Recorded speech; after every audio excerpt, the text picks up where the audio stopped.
What did we learn from UFC 313? It's time to talk about it, alright? I don't think we learned too much, but there were a few narratives by the fans that got confirmed as true or false on this card, I'd say.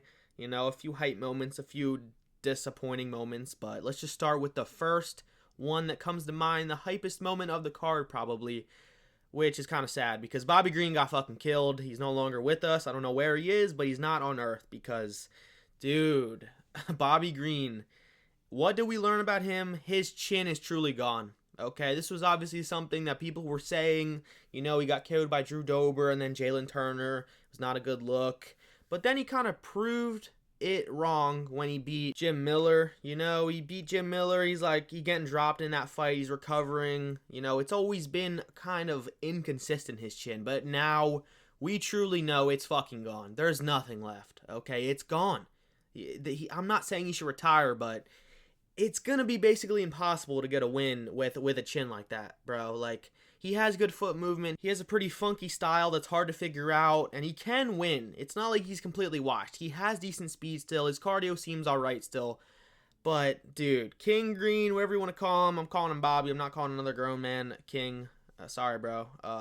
Yeah, Bobby Green, man. What do we learn? His chin's gone. That's all there is to say. His chin's gone. It's gonna be hard for him to get a win. Like, he got KO'd with one strike that landed on him. The first strike that Ruffy landed, he's rocked. He's getting subtly dropped somewhat, you know. And then he gets KO'd with the flick kick, like the spinning back kick. Just, oh, it's so bad. I know he's not going to retire, and I'm not trying to tell a fighter to retire, but bro, it's going to be so impossible to win in the top 20 where he kind of still is. It's going to be hard matchup still. Maybe put him against Matt Frivola. Okay, we can do the battle of the terrible chins and see who comes out on top. He'd probably get KO'd by Matt Frivola, though, too. Matt Frivola is dangerous. He has a terrible chin as well. So maybe that's Bobby's best chance at another victory. But I just know he's going to be like, I can't go out on that, man. And I can't go out on that. Not that bad of a KO loss. And he's just going to keep saying that. He's going to go on a big KO loss streak, probably, just like Tony. But we'll see. You know, I just think we learned that his chin is truly mush. It's non-existent. It's gone. Next, we learned that MMA fans pick and choose who to fucking hate and love, alright? I mean, we kind of already knew this, but no. This has exposed so many MMA fans for being, I don't know, like, I think they just like, or hate Big Gang because he's ugly? Well, no, because Marab's ugly as fuck, too, so, I don't know. But you look at Marab. This dude has such a big fan base, somehow. He's not an entertaining fighter. He finally had a somewhat fun fight from Umar, because Umar could actually defend the takedowns and not get grapple fucked. So, in a way, Umar is actually the reason that fight was kind of exciting, you know. And, yeah, people pick and choose. I'm seeing so many people say, Big Ant did nothing, man. He won a belt from doing nothing. Crazy. Damn, it's crazy how he's the only one who damaged the other person significantly. Crazy. Rocked him, almost finished him. Crazy. Got saved by the bell. Crazy. Alright? These MMA fans pick and choose who to hate and love. Big Ank barely grappled, and yes, did he win round 4 by control time and smothering him up against the cage? Yes, you know, I'll give him that, but it's the same thing with Jose Aldo and Mario Batista. Do we hate Mario Batista for doing that? Yes. Can we hate Big Ank for doing that as well? Yes, you can hate Big Ank for that, but you have to fucking put the blame on the other guy too. Jose Aldo's an idiot. He should have got off the cage, okay? Should have had fucking urgency, okay? Same with Pereira. He should have did something. He didn't do nothing, alright? He was just desperate to not get taken down because he knows if he does, he's probably not getting up and that's a round gone. So, instead, he just risk-controlled, threatened the guillotine once in a while, and just stood there with a whole lot of nothing. And Pereira was less active on the feet. So, what I'm trying to say is, we learned that MMA fans just hate Dagestanis. It's probably true, you know? Like, I'm not trying to be a Dagestani glazer, man. Islam's my favorite fighter. But other than that, I don't really like Khabib, and I don't really like Umar that much. He's a cool guy, but I don't know. I was rooting against Umar when Sandhagen lost to him, but I hate Merab, so I was picking Umar. Like, I'm not a Dagestani glazer, man. I'm really not. But I feel like they just hate the Dagestanis because they're taking over it. It's the harsh reality. Yeah, it sucks. That's 4-0 Russians against Brazilians in title fights. Dear bro, like, I'm not trying to fucking brag here, you know, I'm not saying we did this like everyone on fucking Twitter, alright, but dude, I'm just trying to say, MMA fans pick and choose who to hate for no reason. Big Ank's a chill guy if you listen to his interviews. And yeah, we pick and choose. There's nothing wrong with being mad that Pereira lost or thinking he maybe could have got the decision. It was a close decision, but no. All right, Big Ank won that. Even Dana said it. Dana thought he won. Everyone is saying with a real unbiased mind that Magomed won that shit, man. He was just more active. He was pressing the fight, putting on the pressure. And yeah, he got the more significant strikes off. It's just true. Like, Pereira had his moments, but actually winning full rounds, nada. He didn't really win that many. He won, I think he won one very clearly, and then he did win 5 probably. But honestly, there's probably an argument that he lost round 5 as well. So, yeah. Clear Big Ank victory, and just stop picking and choosing, man. Like, make it fair. Next, let's talk about our GOAT, Justin Gaethje, alright? He still fucking got it, man. He's still here, alright? He still has a chin. It's not gone. He's not washed. 36 years old. Maybe getting a title shot soon. Please, God, no. No title shot for Justin Gaethje. 1 fight win streak over Fiziev. Wow. Give him a fucking round of applause, man. Fucking did. He did it, man. He got the belt opportunity. He earned it. No, fuck that.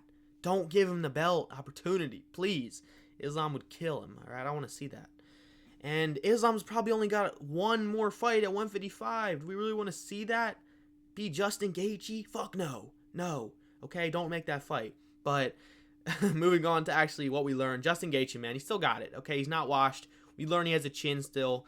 Getting KO'd by a notorious pillow puncher in Max. It wasn't the best look. I'm going to be real. I was nervous for him. He got rocked in this fight a few times too, which is even more of a good sign because, yeah, he still has a chin. He took them shots well. Didn't even get dropped once. Didn't even really get rocked once. Usually when he gets rocked bad, he does the chicken dance.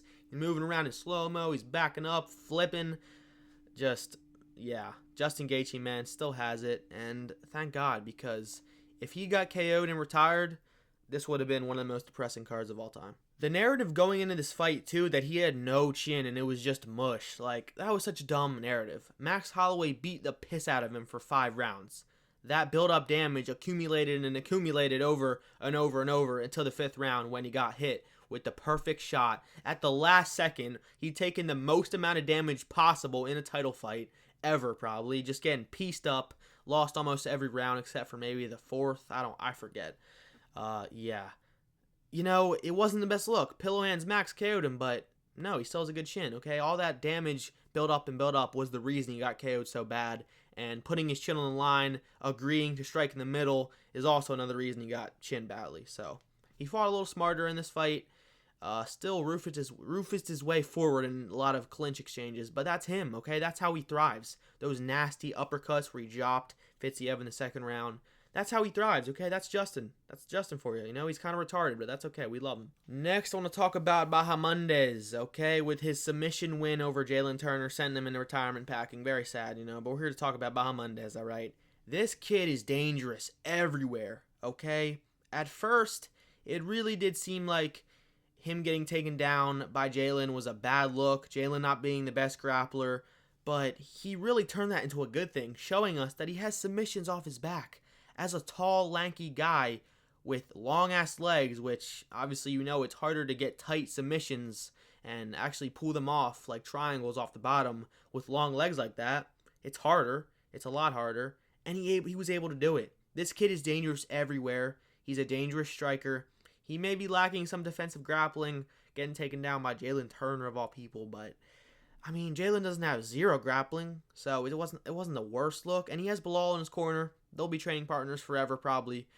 So yeah, his grappling will probably get better and better. He's a problem at 155. He's basically the new Jalen Turner. He's the new tall-ass 155er who we're thinking, how the fuck does this dude make weight? He passed the torch, okay?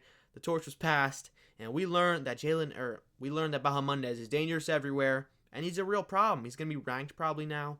So yeah, we learned that he's real. He's the real deal. Next, let's talk about Pereira. All right, I got 2 points I want to talk about. 1, he is beatable at 205. I mean, oh, wow, genius. I'm a fucking genius, man. He just fucking lost, and he's beatable, you don't say. But hear me out, okay? He is very beatable at 205, in my opinion. His flow state performance against Khalil, very impressive. But, dude, people talk about he's not that chinny at 205. His chin holds up. It really doesn't. He got dropped by Khalil, who, dude, Khalil is kind of bad. Okay, he put on a very good performance, and we all looked at it as, oh my god, Khalil, oh my god, man, he's so good. But in reality, Pereira has a very unique style that is hard to figure out. But once you do figure it out and know what hurts it and know what is effective against it, he is very beatable. Okay, I believe if Yuri had an IQ and had a brain in there and just put his hands up and didn't try to use his head as a fucking wall and take shots with it on purpose, he could have beat Pereira. He was doing exactly what needed to be done, Yuri. He was taking Pereira down. He was pressing forward. He was putting on the pressure, putting Pereira on his heels on the back foot, which is exactly what Magomed did. So Yuri was on to he was on the right trajectory, the right plan. He had the right game plan, but he just didn't execute it because he won't put his hands up. So I think Yuri could have beat him in one of those fights if he just had an IQ. And then we talk about Jamal Hill. You know, Jamal Hill might be overrated. Okay, that's a good win still from Pereira. I don't think Jamal would ever beat him. His foot movement's just too bad, and he doesn't really have any power in his hands. But then when it comes to other 205ers, dude, like, he's beatable. That's all I'm trying to say. He's beatable at 205. There's no grapplers though. That's the thing. I know Pereira did very good and didn't get taken down. But what did he do with not getting taken down? Nothing. He didn't try to push him off. He didn't reverse position on the cage. He didn't reverse takedown Magomed. He didn't do anything in the clinch. He just focused 100% into not getting taken down. And that's why he didn't get taken down. I'm not giving Magomed credit for pushing up against the fucking cage. It wasn't the best look. Kind of boring. I get it. But still, I think Pereira is very beatable at 205 still. His chin is not as good as we thought. You know, getting dropped by Khalil, getting hurt by Yuri. The signs have always been there if you've been paying attention. You know, if you picked Magomed, you really knew ball, kid. So yeah, I'm just trying to say he's very beatable at 205. And now let's talk about heavyweight Pereira. I don't think it would work out, man. I really don't. You know, a big point I'm trying to say here is Magomed is the same size as Pereira. He's very thick. He's very tall. He's the first guy who really matched Pereira in size. And look at it. All it took was surviving the leg kicks and throwing some straight punches down the fucking line, and he beat him pretty handily on the feet. You know, say what you want to say. I'm already hearing people say, bro, it was just an off night, man. He's not. He didn't fight to fullest potential. Fuck that. Fuck no, okay? Magomed beat him, and I think that shows that Pereira would probably get chinned in one round by Aspinall. I've always thought that before this card, everything. I've always thought Aspinall would knock the fuck out of Pereira because, you know, Aspinall is just faster than most 205ers. That's the truth, all right? It's getting insane. You know, I don't know how people think Jones would beat him. Aspinall would kill him, you know. But yeah, heavyweight would not work out. I used to think that someone like Cyril Gane could probably lose to Pereira. He'd probably find a way. But I just think he'd get outsized. I know he's big, but he's very skinny. He's very, not the strongest, obviously, when it comes to grappling either. I just think he would not do the best at heavyweight. I've always kind of thought this. I never thought he'd be triple champ. I would love to have seen it. I wanted to see it, but now that he's not champion here, I think going up to heavyweight is a bad move. I think he definitely should take the rematch with Big Ank, and then if he can get the belt back, then try heavyweight. Sure, kid, try become triple champ, a double champ too. Do it. I don't care, but I just feel like he would lose to Jones, obviously. We know he'd lose to Jones. That's just a given. He'd get out grappled and probably TKO'd in two. But he'd get knocked out by Aspinall, and he'd probably find a way to lose to Cyril Gane as well. Cyril Gane may not be the best grappler, but it's definitely improved. You know, it's improved defensively, at least, somewhat offensively. I'm just trying to say, we learned today that Pereira's chin probably would not hold up at heavyweight. And lastly, I just want to talk about, we learned the fact that Big Ank's number one, all right? I'm not saying he's the best light heavyweight. I do think Pereira is better in a lot of ways, and he could beat Magomed in a rematch. I definitely could see that. But I just feel like the threat of the takedown will always make that a hard matchup for him, you know? But yeah, back to Magomed. We learned that he's the best light heavyweight, all right? He's top two at least. You know, you can say Pereira's better than him. You can say Pereira won this fight, man. Robbery, man. No. All right. Magomed's a top 2 light heavyweight. I'm just saying this because I saw so many people saying, bro, Yuri, way better than Magomed. Fucking Jamal Hill, even better. You know, he's a bum. He's a bum. These dudes are literally bums. Like, come on now. Dude. No. All right. Magomed is a top 2 light heavyweight, and he's number 1 now. Wow, he's top 2, man. He's champ. No shit. You know, I'm just saying. Because people are making this win look like a bad win. Like, they're arguing this win is not good. Insane. I don't know how you can cope that hard with a performance like that. Yeah, that's everything we learned from 313. Not much, but some interesting things that were unknown before. You know, that's the video. I'll see you guys in the next one.